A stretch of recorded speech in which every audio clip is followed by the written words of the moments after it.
Shalom Bapak Ibu terkasih, kita berjumpa kembali dalam ibadah harian GKI Batu. Hari ini Selasa 19 Desember 2023. Doa dan harapan kami Bapak Ibu dalam keadaan baik dan sehat. Mari kita mengawali ibadah kita dengan menyanyi dari Kidung Jemaat 105 yang berjudul Ya Anak Kecil, Ya Anak Lembut.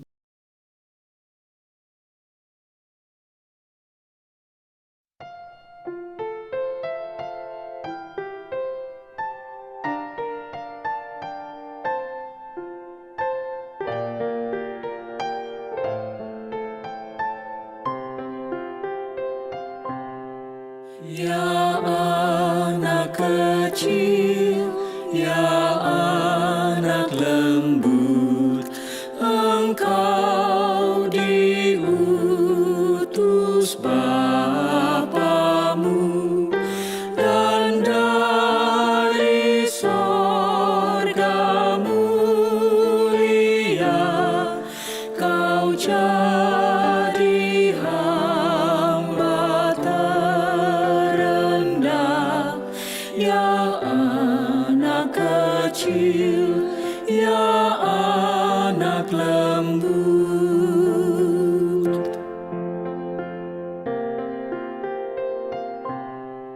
Ya anak kecil, ya anak lembut, segala dosa kau tebus, kau hantar kami umatmu ke haribaan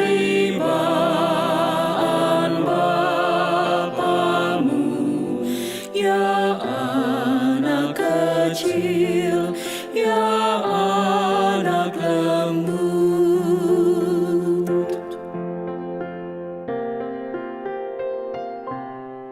Ya anak kecil, ya anak lembut, kau turun dari tahtamu, engkau beri bahagia, pengganti duka dunia. Ya anak kecil, ya anak lembut.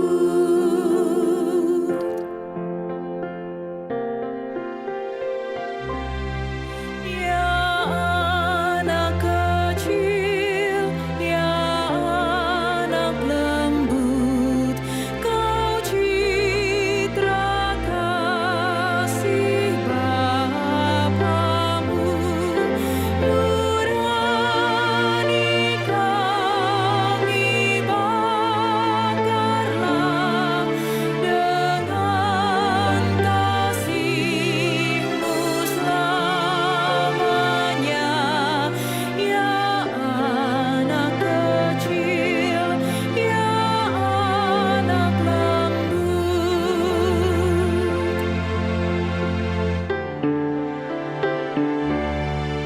Ya anak kecil, ya anak lembut, padamu kami bertelut, sejiwa raga milik-Mu, dan pasrah diri padamu. Ya anak kecil, ya anak lembut.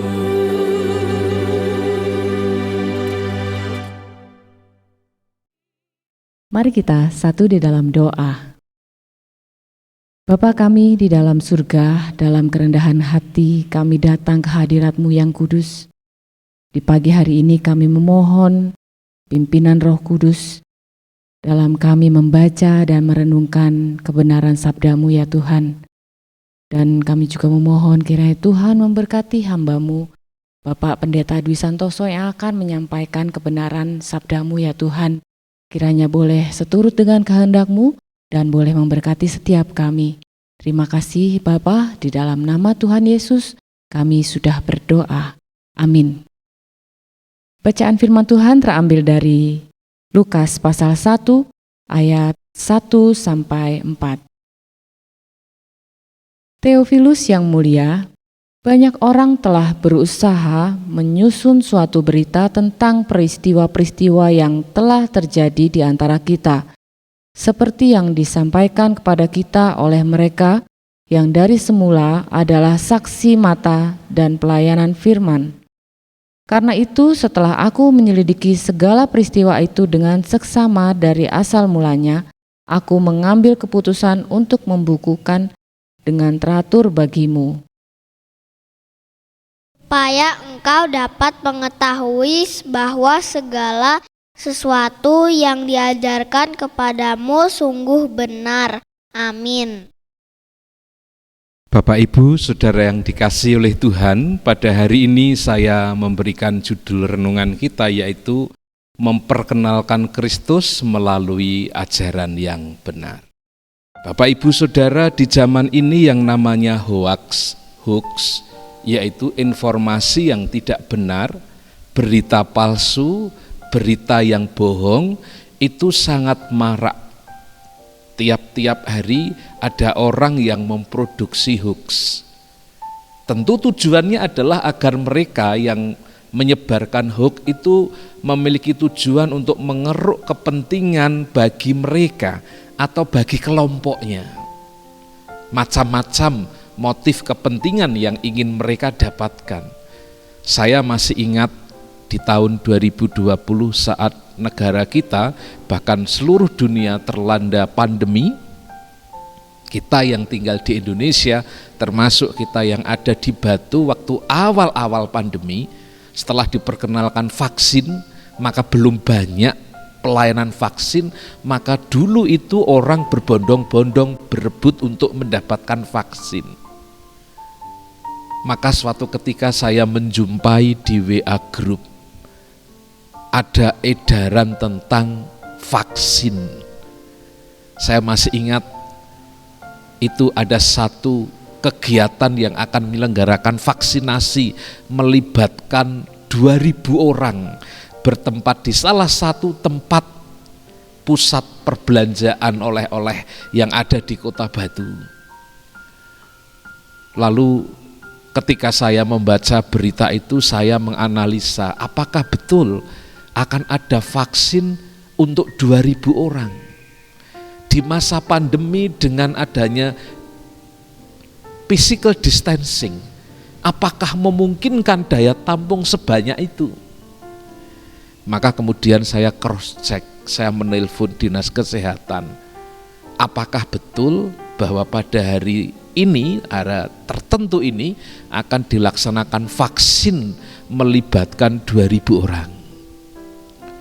Jawaban dari dinas kesehatan, oh tidak Pak, kami hari itu tidak mengadakan vaksin.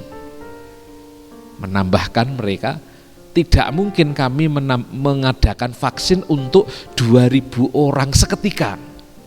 Karena itu artinya kita melanggar protokol kesehatan, melanggar physical distancing, jaga jarak. Maka saudara-saudara, kita perlu menguji berita, informasi yang sampai kepada kita, supaya apa yang kita konsumsi itu berita yang benar.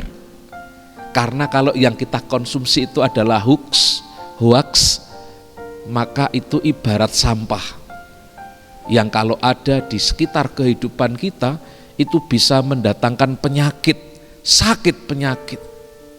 Tetapi kalau yang kita konsumsi itu adalah berita yang benar, terlebih-lebih berita yang benar itu berisikan ajaran yang benar, maka kalau kita mengkonsumsinya, berita yang benar berisi ajaran yang benar itu seperti vitamin yang justru menyehatkan bagi diri kita.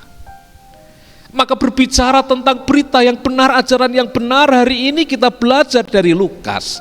Apa yang ia sampaikan kepada seorang yang bernama Theophilus. Ia mengatakan di ayat yang keempat bahwa segala sesuatu yang diajarkan kepadamu sungguh benar. Lukas menjamin itu. Bahkan di ayat 3 Lukas mengatakan, aku telah menyelidiki peristiwa itu dengan seksama dari asal mulanya. Ayat 4, ayat 3, kemudian ayat 2. Di sana ditambahkan bahwa ajaran yang benar itu berasal dari saksi mata, pelayanan Yesus Kristus. Saksi kehidupan Tuhan Yesus Kristus, dan tentu saksi kehidupan Tuhan Yesus Kristus itu tentu menunjuk kepada 12 murid. Para rasul itu yang mereka memang menjadi saksi kehidupan pelayanan Tuhan Yesus sekaligus sebagai pemberita firman. Mereka memang ditunjuk, dipilih, ditentukan oleh Kristus untuk menjadi saksinya. Kita ingat Tuhan Yesus mengatakan kepada mereka supaya mereka tinggal di Yerusalem, supaya ketika Yesus terangkat ke surga itu para rasul itu dipenuhi oleh Roh Kudus dan mereka akan menjadi saksinya.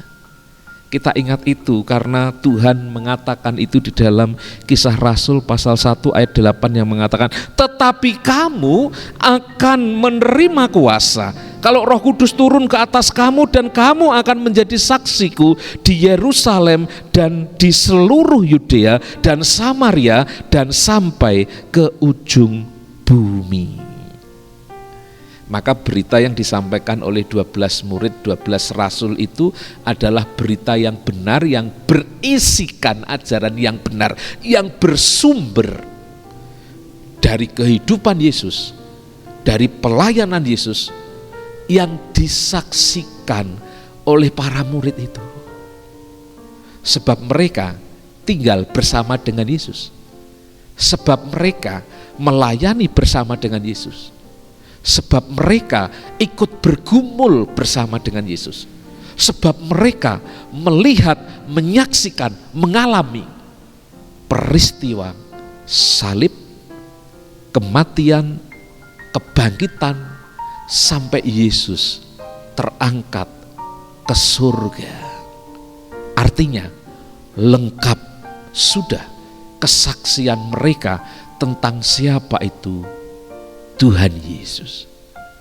Karena itu Lukas mengatakan, karena itu mereka adalah saksi-saksi yang layak dipercaya, karena kebenaran berita yang mereka sampaikan itu bersumber dari kehidupan, teladan, dan ajaran Yesus sendiri.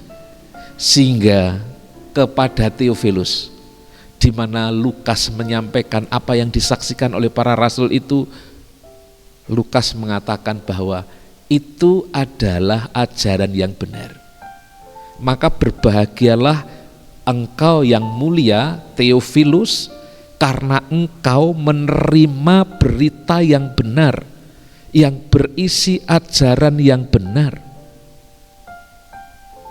Theophilus dikatakan sebagai yang mulia, orang yang dimuliakan karena memperoleh anugerah, menerima ajaran yang benar dari kitab suci yang disampaikan Lukas.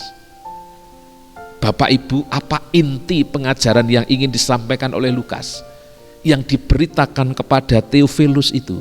Tidak lain dan tidak bukan adalah Injil, berita sukacita, berita keselamatan, berita tentang kasih Allah yang menyatakan keselamatan yang ada pada diri Yesus Kristus. Berita sukacita karena Allah yang menyelamatkan umatnya itu. Berita sukacita karena di tengah-tengah keberdosaan manusia, Allah peduli. Dan Allah menyatakan kepeduliannya itu datang ke dunia. Karena itu Injil, berita sukacita yang merupakan tindakan karya penyelamatan Allah itu oleh Roma 1 ayat 16 disebut, Injil itu adalah kekuatan Allah yang menyelamatkan orang yang beriman kepada berita yang disampaikan itu. Saudara, barang siapa menerima Injil dan percaya kepada berita kebenaran yang disampaikan itu, maka orang itu akan dibimbing ke dalam kebenaran. Orang itu akan mengalami kebenaran di dalam Yesus Kristus. Dan berita kebenaran yang disampaikan oleh Yesus Kristus itu di dalam bacaan kita yang selanjutnya akan didahului oleh karya Tuhan melalui Yohanes Pembaptis. Bahwa orang-orang yang akan diselamatkan itu mereka disiapkan, mereka dibimbing oleh Yohanes Pembaptis supaya mereka menyiapkan diri. Caranya bagaimana? Caranya agar mereka membangun pertobatan. Pertobatan adalah langkah awal, langkah pertama agar seseorang itu mengalami pembenaran. Maka saudara, kita melihat dengan bertobat kita menantikan Yesus menyambut Natal, menyambut kedatangannya yang kedua kali dengan sikap hidup yang benar.